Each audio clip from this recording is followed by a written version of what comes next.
In this video, I'm gonna teach you how to fix no offers available on Fortnite PlayStation 5. It's a very easy process, so make sure to follow along. If you are seeing this message, no offers available, when you go over to any sort of store inside of Fortnite, this usually happens because there are multiple PlayStation profiles on the same console, so the Fortnite offers might not appear if you downloaded the game using a different PlayStation profile than the one that you purchased V-Bucks with.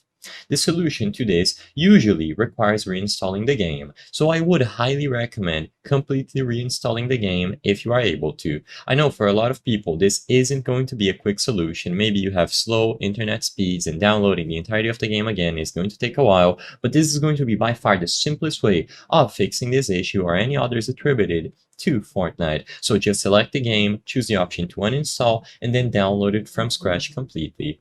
Like I said, this is going to help you resolve any temporary glitches, and you will be able to use any of the PlayStation profiles currently assigned on your PlayStation 5 to see the store. So you can back up any data related to Fortnite if you prefer, but this is usually optional as it should be stored on the service. Then delete Fortnite like I mentioned, switch the profile, so log into the PlayStation profile that you want to use for V-Buck purchases and reinstall Fortnite, starting with the PlayStation profile that you want to use for the purchases. As long as you download the game from scratch using the same profile, when you go over to the store, you will be able to purchase V-Bucks and you won't see the message, no offers available anymore.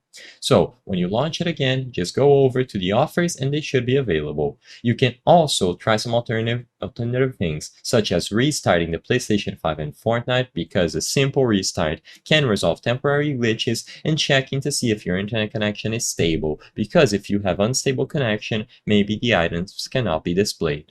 I hope I was able to help you on how to fix no offers available Fortnite PlayStation 5. If this video helped you, please be sure to leave a like and subscribe for more very easy tips. Thank you for watching.